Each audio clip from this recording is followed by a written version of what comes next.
লঙ্কা হলুদ ঝাল কটকটি করবো, এতে তেল দিয়ে নুন দিয়ে আর একটু বেকিং পাউডার দিয়ে ময়নটা করেছি, তাতে দেবো লঙ্কার গুঁড়ো আর কালা জিরে।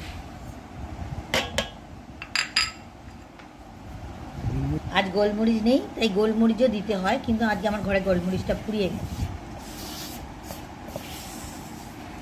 এবার আস্তে আস্তে ডোটা এরমভাবে করা হয়ে গেছে। একদম এটাকে বেশি ঠেসতে হয় না, জাস্ট চাপা দিয়ে রেখে দেবো দুটো ডোকে একসঙ্গে, পরে আমি করব।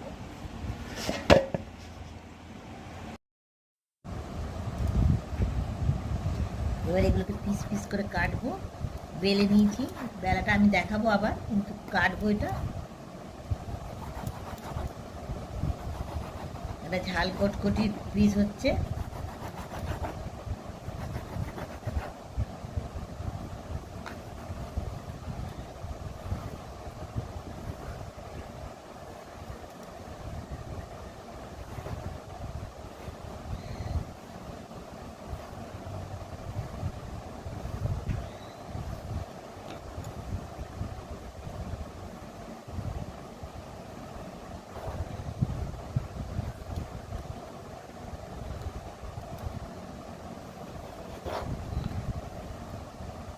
এবার আরেকটা বেলে নেব।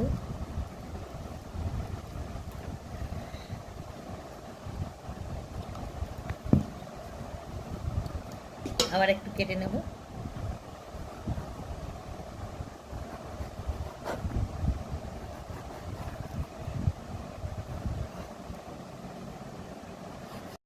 কড়া বসিয়ে দিয়েছি, এবার ঝাল কটকটিগুলো ভাজবো একদম মিডিয়াম লো আঁচে। তেলটা খুব গরম হলে হবে না, এই যে একটু একটু বুদগুড়ি উঠছে ওই রকমেতেই দিতে হবে, দিয়ে ও নিজে নিজে যখন ওপর দিকে উঠে যাবে তখন আস্তে আস্তে নাড়াতে হবে।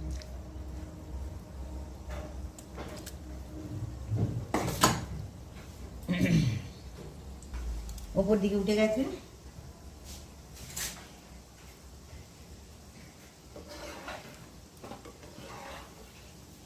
এই ঝাল কটকটি চা দিয়ে লোকজন এলে ভালোই লাগবে, বাচ্চাদের টিফিনে।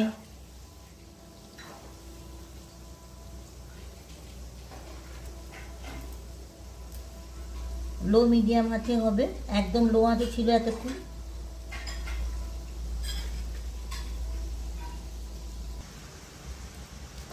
হয়ে গেছে ভাজাগুলো, কত সুন্দর কালার এসেছে দেখুন। এবার তুলে নেব আস্তে আস্তে।